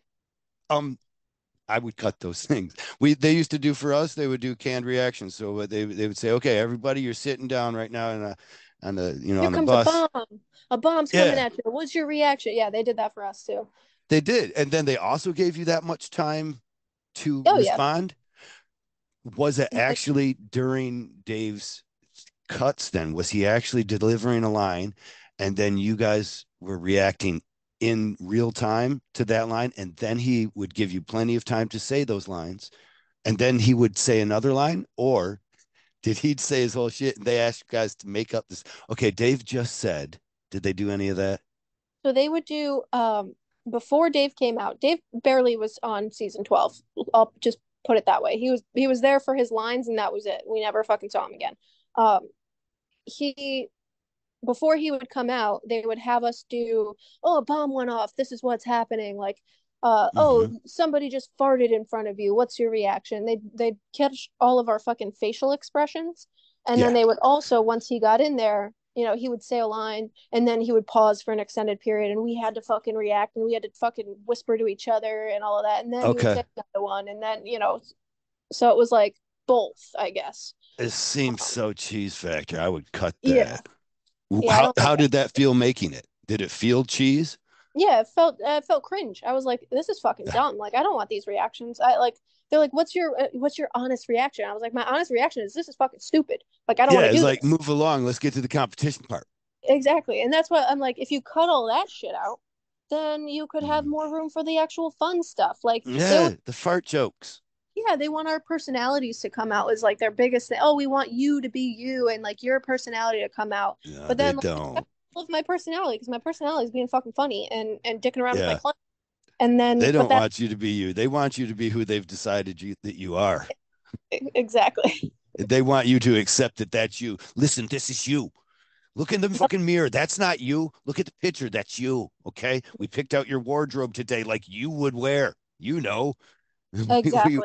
we give you time to give reactions that you would give. Why aren't you giving your reactions? You're giving someone Exactly. else's reactions, you weirdo.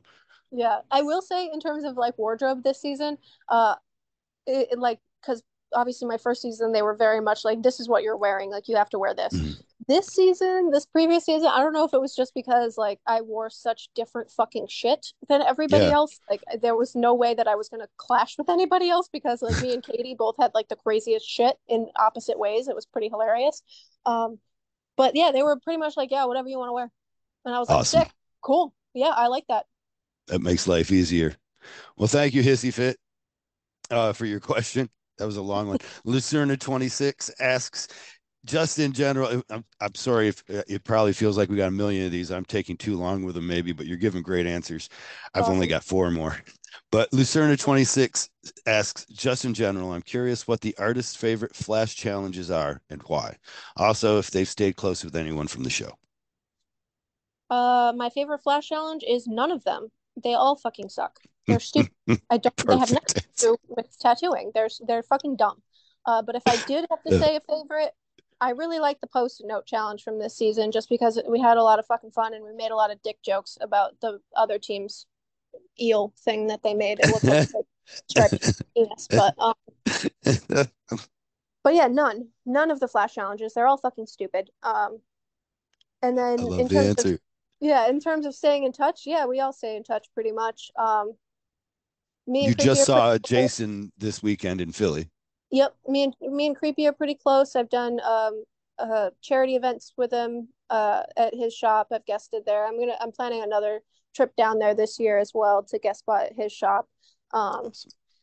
Deanna and I are really close, and Katie, of course, and we're trying to plan some sort of uh, reunion of the three of us at one of our shops, probably at Deanna's shop in Dallas, but we haven't nailed down any dates yet, but we're still pretty close. So, um, What about Lucerna 26 doesn't want to know, but it makes me want to know. Anybody you try to stay away from besides Steve? You don't need to say him. We've already no, but anybody you're like, fuck from the I hated him or any.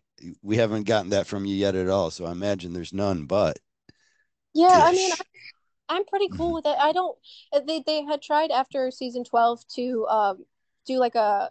They had that grudge match spinoff, and they Mhm. had tried to contact me for it, and I was like, well, who would I? They're like, we really want you to be on this grudge match season, but you just don't have any beef with anybody. Like you just everybody was kind of like cool with you, and you were cool with like you didn't just have like a beef. Like they tried to Yeah, invent something, and then like the other girl fucking didn't want to do it or whatever. And I was like, yeah, I mean, I just didn't have beef with anybody. So I'm totally fine seeing that's everybody. cool. It's just, I like to be, you know, amicable with everybody that I come across, whether we had some sort of problem or I didn't like your personality or whatever. Like if I come across, I'm not going to avoid you by any stretch. Like we're all tattooers. We're all in this industry together. So, um, yeah, I don't really have like beef or anything with anybody. No beef, vegetarian when it comes to that shit. Oh yeah. Wild man, how am I gonna say some of your names? Wild Cool Fairy? Wild CLE Fairy. Clefairy? Anyways, wants to know, did you feel the harsh feedback you consistently received, sometimes undeservedly, in season 14 was personal? If so, how did you manage not to let it get to you? Because let's be honest, some of the criticism Holly received was plain mean. She's a fucking rock star for not letting it take away from her professionalism. You I have a fan. appreciate that. I appreciate that, Fairy, so and so. Um, it was in the moment I did not think of it at all personally. Only until I like watched it back did I, because a lot of people were telling me even on the season that it seemed personal, and I was like, I don't think so. Like, I think we're cool. Like, whatever. Like, I'm literally just trying I to could learn what see I it can. being interpreted personal. And by that, Yeah, I'm guessing they probably mean mostly from Holly Marie. Am I right? Or not Holly Marie, I'm sorry, but oh, Wolf Ryan. Eyes. Yeah, What's her Ryan Ashley. Ryan Ashley? Yeah, Yeah. she Oh, looks like Wolf she's Eyes. she doesn't she look like she's fucking she's the wolf that we all tattoo in Yup. the with She the she is other. forest. Yeah, she is otherworldly for sure, especially in person. She is like I don't even, yeah, there's something going on with those eyes for sure. Hmm. No, I honestly, and that's, most people when they bring up Ryan's, critiques of me. And I didn't in the moment think that they were personal at all. And it was like people like Creepy were like, yeah, why is she gunning for you? Because she does not like you. Like, what's going on? And I was like, I didn't catch that vibe at all. But like Hmm. watching it back, I'm like, yeah, I guess it does seem like she's kind of doesn't want me there or whatever. And, I can't help but harken back to my first season, season 12, when Nikki Simpson fucking did the same thing to me. And knowing that they were friends, I don't know, maybe there's something there. But Hmm. I personally didn't see it until it aired. Essentially, I was like, no, she's just like she's being hard on me because she knows I'm better than this. If that makes Okay. sense. I was seeing Yeah. it more so as like Not a because person. you're a threatening pretty face. Not because Yeah, she's built her reputation off of something other than her absolute talent, and instead sees you as a threat to all of those things because here's a younger version of much the same. I would imagine so. And All that's right, that's me just getting shitty yeah. before everybody thinks that my opinion too. I'm just being shitty, okay?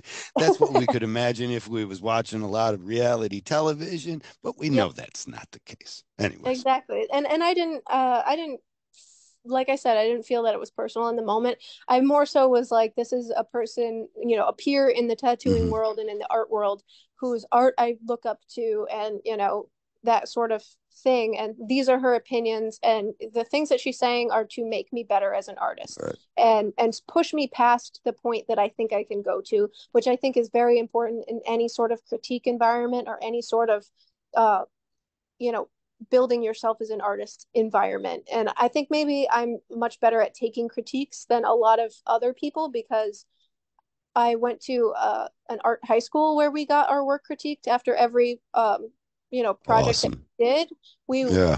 Our teachers gave us critique on it because that's how you get better. You And learn so to I'm appreciate it. exactly. And the same thing with being like, a young girl in the tattoo industry. I'm used to it. I'm used to getting critiqued more than the boys would. The boys were Hmm. always sort of like, oh yeah, you suck a little bit, but it's all right. But Holly, like, you can do better. And I guess I'm just sort of used to that Uh, mentality. And yeah, I don't let it affect my professionalism, because it shouldn't be personal. It should be professional, which is why I say that there's no tears in tattooing, because this is a professional environment and it should mm. be kept that way. I feel that. I feel that that if you watch this looking for Ryan Ashley to be mad or to be threatened or be whatever and wanted to perceive, you could easily see that. If you were Yeah. looking for her to be pushing you on, you could easily see that. I do have a question. Yes. Did she like Pond's pug better than your Snullet? No, she did not. She She she liked liked your my mullet Snullet. a lot. She was like, All "Holy right, shit." then. I think that's kind of fucking the feather in her cap, then. Yeah, she liked my Snellet. When she first saw it, she was like, "I have never seen anything like this, and I've never seen you do anything like this." And even I don't know if you saw the like sort of post interview thing that they did, like a YouTube series where she interviewed each artist after they were eliminated. No. They did a whole series of it on YouTube. And so when I went in for my interview with her, she was like, "Dude, that fucking Snullet was so sick, and I was so upset to see you go on Yeah. that tattoo. Like you should." She's like, "Honestly, you shouldn't have." Awesome. And, and so I felt very similar. There was a lot of coloring techniques that you pulled off very well, yeah, and that aren't your norm for yeah, your and that's what style. she That was like. She was like, "I've never seen you do anything like this. I didn't know you had it in you." And, that makes me very, very happy because it shows that you're growing so much, and you've grown so much even from the first challenge, essentially. And from your previous season, she was like, "It's crazy the amount of growth as an artist that you have done in just a short time on this competition." So that was that what, competition's got to be sharpening you up, oh, especially with the absolutely. the groups that they're putting you, the talent level, the people they're putting you Exactly. in with. Which is, again, why I would continue to go back because I just get better. And that's the only thing I'm looking for. Kiss you. Kiss you says that kind of brings this is a good question for going straight to Kiss you's question. Kind of I don't know if it's like tissue but it's awesome. Nice. Kiss you. You seem so much more confident the second time around. Did you go home and practice or did you feel more comfortable sort of knowing what to expect? David asks, or they're asking to David, have you found relief with your injury in any way? This person must be questioning two questions. I'm sorry. Never mind. This is It's, he has one it's to you and both. one to David Bell. In reaction to the first question, I think I was more so confident in understanding the sort of television aspects of it. Mm. Obviously, going in the first round, like you don't know what to expect. I've never been on TV before. I didn't really know how things were filmed and how things worked and like the processes. And then coming back, of course, I was like much more comfortable with the whole idea, and having that little bit of background definitely gives me more confidence in that Did it regard, knowing that give you it, more trepidation at all? Like for me, I felt the second time coming back, honestly, I felt more, although I knew what to expect from the show, now that I knew that, I felt more of an obligation to like try to control the perceptions or to write my own storyline. um it was honestly funny because it was the opposite for me. When I first went on, I was very, very much like in the idea and in the realm mentally of controlling how I was perceived by the audience. I was very much like super hyper focused and paying a lot of attention to how I would come across on camera, and Mhm. like what would be shown, and if I didn't want this reaction uh, to come out of myself because it would give this perception, that I tried to kind of nip it in the butt right then and You're take the. always editing yourself in the I was real editing time. myself, yeah. Versus this season, I was like, you know what? Fuck it. I don't care. This is who I am, and if it comes across a certain way, like I honestly don't care. Like it's fine. So I was actually the opposite. I Good. and having that sort of like fuck it, I don't care like aspect of it, I guess that gave its own confidence level in that of like I don't care how I come across. This is the way I do things, and this is who I am, and Did you go home whatever. and practice? Was there things that you worked on after your first season that you were like, when you got home, you're like, well, I want to be able to do this better? Oh yeah. Or, I mean, every day is practice for me. So, every tattoo I do is practice in terms of like the art, and definitely after the first season, like taking the things that I learned from the first round of judges, and what they were looking for, and growing my art artistically. Of course, that's every day is practice. So I don't tend to go into work and do the bare minimum, if that makes sense. I definitely Mhm. try with every tattoo to do something different than I did in the last one, especially for, most people seek me out for like my traditional or neo traditional, and that shit does get boring sometimes because it's all kind of the same. So No. Well, I trying mean, to, maybe traditional, but those neo trad shit, man, that stuff's got little yeah. nuances everywhere, huh? Oh yeah, yeah. So I guess more so the traditional portion of it. Hmm. Like sometimes that shit gets boring. Like there's only so many ways you can tattoo a ship.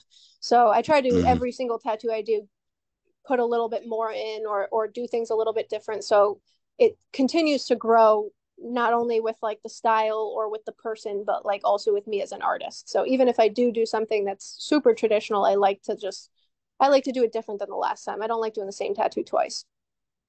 I'm sorry. I heard you say doo doo. Um, Yeah. and that lets me know that I've obviously stayed too long and said too much. But it comes at a great time because we've made it through the Redditors questions, except for Yeah. one honorable mention. We'll just say Aunt 2131. The answer is no. She's not looking for a date Saturday night. Uh, Nope. Hit oh that subscribe shit. button. Candy's here to remind me of my obligations. I have one last question I would like to ask you before we sign off. And also let me do this first. Also, let me thank you so much because this has been a lot of fun, and Awesome. I feel like you've helped answer a lot of questions for myself and for listeners. But do you have a question that you would ask for me? From of see, this is always hard for me. uh, I don't know. What shows are you doing next, man? Where Oh can I my see you next? God, what a great fucking question! And if I had a better answer for it, Candy calendar. I'm seeing if it worked. Nope, it didn't. We are always appearing at Villain Arts.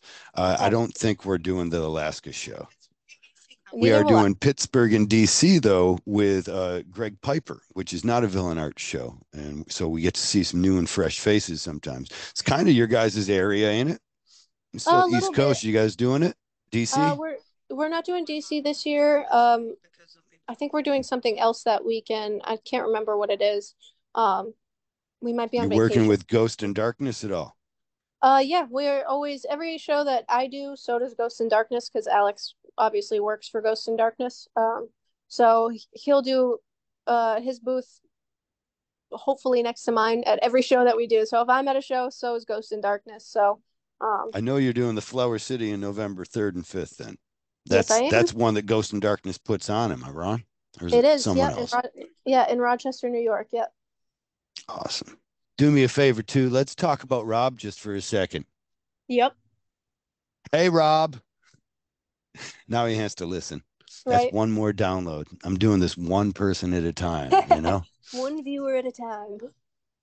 Thanks so much for being a part of this, Holly. I look Thank forward you to guys. seeing you on the road here. Yeah, thank you guys so much. This was super fun. We'll talk to you later. Say goodbye to Alex for us as well. Oh, I will. All right. Bye. Bye.